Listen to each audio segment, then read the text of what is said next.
Welcome to the final unit of Everyday Faith, and we're going to be exploring the question, what happens after my life ends?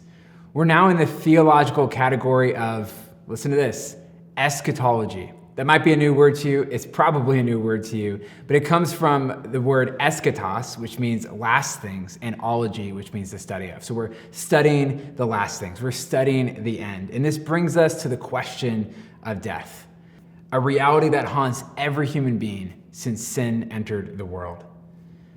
Most people have been to a funeral at some point in their lives. But if you were to ask all the people at a funeral what they believe happens to that person next, you'd probably get a lot of different answers. And I would not recommend doing this at your next funeral. But the reason is that we have lots of different beliefs that come from a lot of different influences about what happens when we die. And let's consider just a few of the options through the different lenses of faith that we talked about in the opening unit of this course. So let's consider the societal faiths. Some, like Hinduism and Buddhism, believe in some form of reincarnation. This cyclical view of life where your spirit just lives on again in a different form based on how well you performed in your previous life. And then eventually, maybe you escape the cycle. Others like Islam, Judaism, and Christianity have some idea about heaven and hell and the afterlife, and you end up in one of those two destinations. And in the societal form of Christianity, or the nominal form of it, there's this idea in popular imagination that heaven is just someplace out there that your spirit goes when you die, and that maybe you turn into an angel and it's a never-ending church service with harps, which for a lot of people does not sound like a good time. And there's truth to the realities of heaven and hell, as we're going to talk about, but they're a little bit different than how we think about them in popular imagination. Then there's the secular category of faith. A purely secular faith doesn't believe that anything happens when you die, that religion is just a crutch for those who can't face the reality of death like the rest of us. Your atoms stop firing, and since your consciousness is really nothing more than the firing of atoms, it's not much different than turning off a computer. Eventually, you just decompose back into the ground, the end. This life is all you have, so make the most of it. Live your best life. And then there's the self-made faith. It's often this pressure of death on our lives that leads people out of a secular faith and back into a self-made spirituality that leaves some room for an afterlife. But at this point, the afterlife is often nothing more than whatever you want it to be. In most cases, the afterlife is just something that you pick and choose from the societal faiths until you're left with some kind of heaven, but definitely not hell, except for maybe your enemies. It ends up as just some weird mix of all of the positives and none of the negatives when it comes to the afterlife. But what about a scriptural faith? You really need the entirety of the New Testament, which is building on a vision of the Old Testament, to get a sense of what we're calling the architecture of the afterlife. We're going to focus less on the specifics of end times timelines and more on the basic pieces that give our view of the afterlife its distinct shape. We're going to look at a lot of different verses, but if there's one text that can ground us and give us a solid vision to build from, it's Revelation chapter 21, 1 through 8, which we're going to read in its entirety. John writes this after seeing a vision. He says, "Then I saw a new heaven and a new earth. For the first heaven and the first earth had passed away, and the sea was no more. I also saw the holy city, the New Jerusalem, coming down out of heaven from God, prepared like a bride adorned for her husband. Then I heard a loud voice from the throne. 'Look, God's dwelling is with humanity, and he will live with them. They will be his peoples, and God himself will be with them and will be their God. He will wipe away every tear from their eyes. Death will be no more. Grief, crying, and pain will be no more, because the previous things had passed away.' Then the one seated on the throne said, 'Look, I am making everything new.' He also said, 'Write, because these words are faithful and true.' Then he said to me, 'It is done. I am the Alpha and the Omega, the beginning and the end. I will freely give to the thirsty from the spring of the water of life. The one who conquers will inherit these things, and I will be his God, and he will be my son. But the cowards, faithless, detestable, murderers, sexually immoral, sorcerers, idolaters, and all liars, their share will be in the lake that burns with fire and sulfur, which is the second death." Based on the vision of this passage and the rest of the New Testament, there are 5 core pieces of what we're calling the architecture of the afterlife, according to a scriptural faith. Sometimes there's room in the details, but these 5 core pieces are essential. The first piece is this, is Jesus returns. Jesus returns. We talked about this previously in question 3, that Jesus is currently at the right hand of the Father. He's ascended, but he promised that one day he's going to return, or he's going to appear. It's the Greek word parousia. And in Acts 1, as Jesus is ascending to the Father, we are told 2 key facts about his return that we're going to see his followers come back to again and again throughout the New Testament. It's a return that is painted more vividly in the book of Revelation. The first fact is in response to the question, when is this going to happen? And listen to what Jesus says. He says in Acts chapter 1, verse 7, "It is not for you to know times or periods that the Father has set by his own authority." During his ministry, Jesus says that neither he nor the angels know the date or the hour of his return. Matthew chapter 24, verse 36. And so due to the fact that we have no idea when he's going to come back, we are given the image of his return being like a thief in the night that shows up without warning. And this was on purpose, not so that we would be always anxious, but so that we would be always at the ready for the moment of his return. I like to think of it like trash day. We might know the day, but we don't know the hour. So you better put your trash out the night before, or you will be chasing the trash truck down the street in your jammies in the middle of winter, like I did recently. Another question that he answers is, what is it going to be like? As the disciples watch Jesus physically leave, some angels tell them this: "This same Jesus who has been taken from you into heaven will come in the same way that you have seen him going into heaven." Acts chapter 1, verse 11. The idea is that just as he physically disappeared from their sight, he will physically reappear one day. It's about the return of his physical presence, making his current invisible reign visible. And more about his reign in just a minute. The second piece of the architecture of the afterlife is that Jesus resurrects. Jesus resurrects. Some will still be alive when Jesus returns, but those who have died before his return will be physically raised from the dead upon his return. It's a fact that's covered in earlier portions of Revelation and throughout the New Testament. Brings up a couple of questions though, like where are the dead right now? Like if you die now, but your body isn't raised until Jesus returns, where are you at? The physical bodies are clearly in the ground, but there's a sense in Scripture that at least for those who believe that they are somehow consciously with Jesus in the meantime.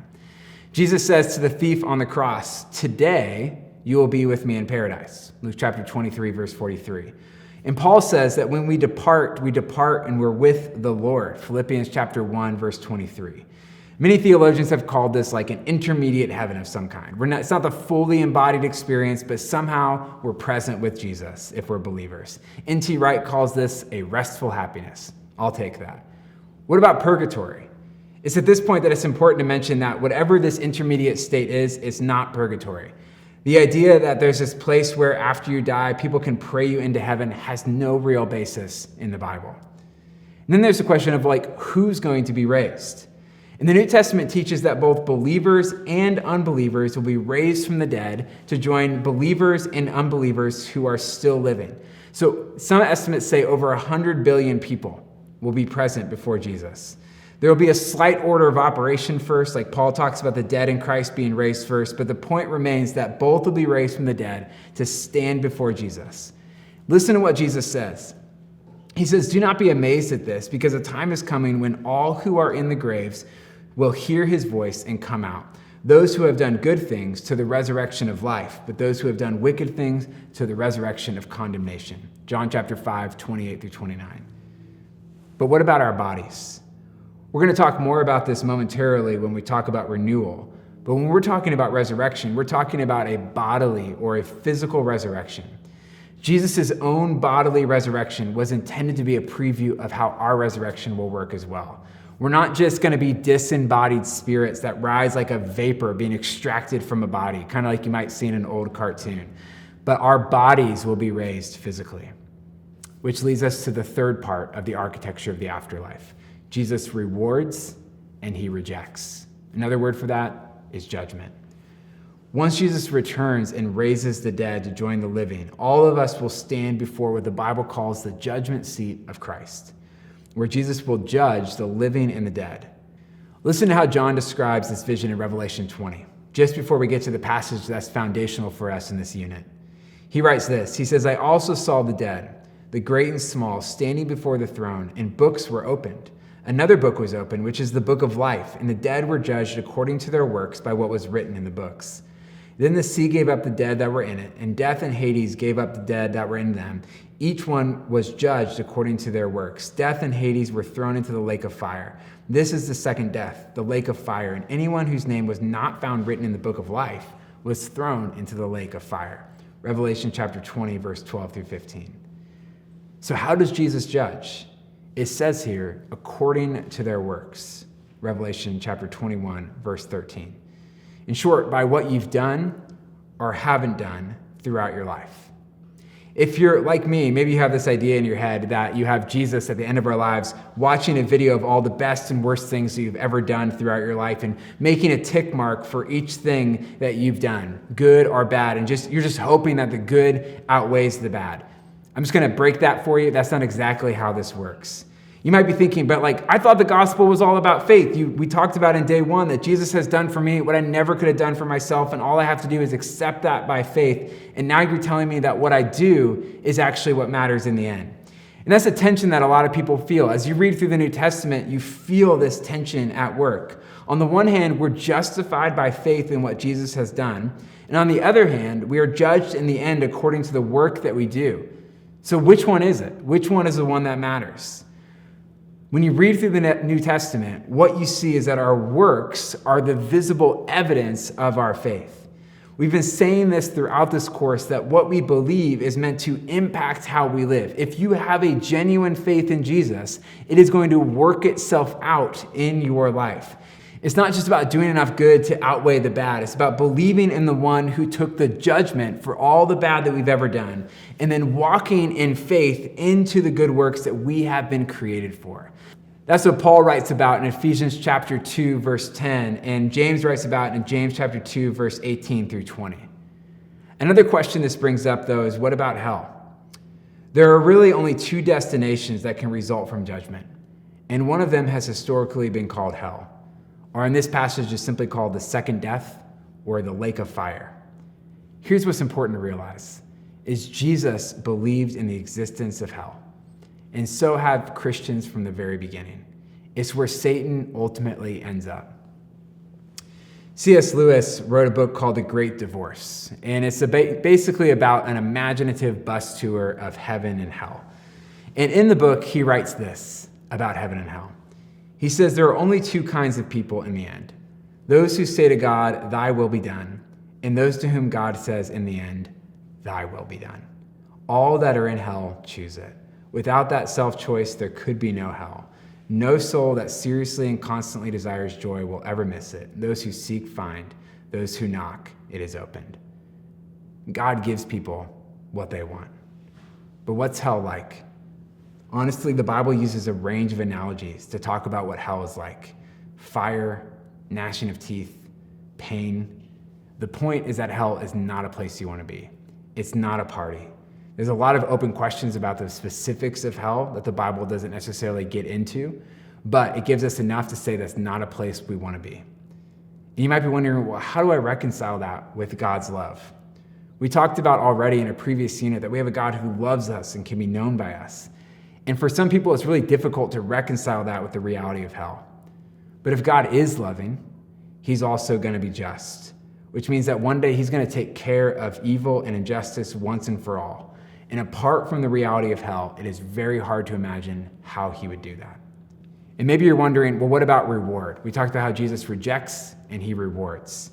There's a second aspect to judgment, and it's the idea of reward. And it's not just like a reward that you earn through good works, like Jesus hands you a paycheck for all the good work that you did on earth, or maybe a reward that you give to your kids for doing the right things. It's a reward in the sense that, as N.T. Wright explains, that's organically connected to the activity. What he means by that is this: it's like the reward that you get from working at a relationship. Where if you work at a relationship with a friend or with your spouse, you get to enjoy that relationship even more. It's rewarding in that sense. And I think that's the best explanation I've heard for what that reward is that Jesus is talking about. But that leads us into the next piece of the architecture of the afterlife, which is that Jesus renews. Once Jesus rejects and rewards, the next piece is that Jesus renews. There's this idea, common in Christian thought, that you're whisked away to heaven after you die if you believed in Jesus. But that's not exactly what happens. And the first time that I heard this, it completely changed how I understood heaven.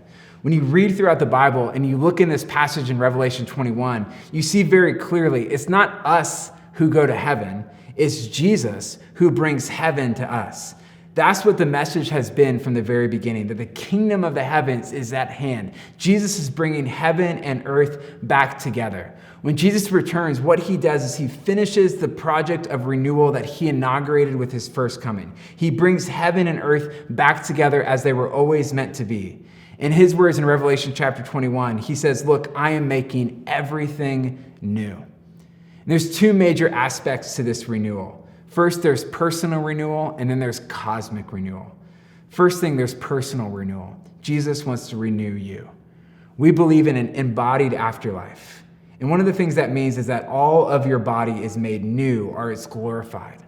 All of the worst things about your body, shame, suffering, chronic illness, are no more. And your body functions in the way that it was made to function. If it's anything like Jesus' experience post-resurrection, you're even going to have an appetite. You're not going to be less real. You're going to be more real than you've ever been. And as a reminder, you're not going to be an angel. You're still going to be a human, embodied human, but now glorified.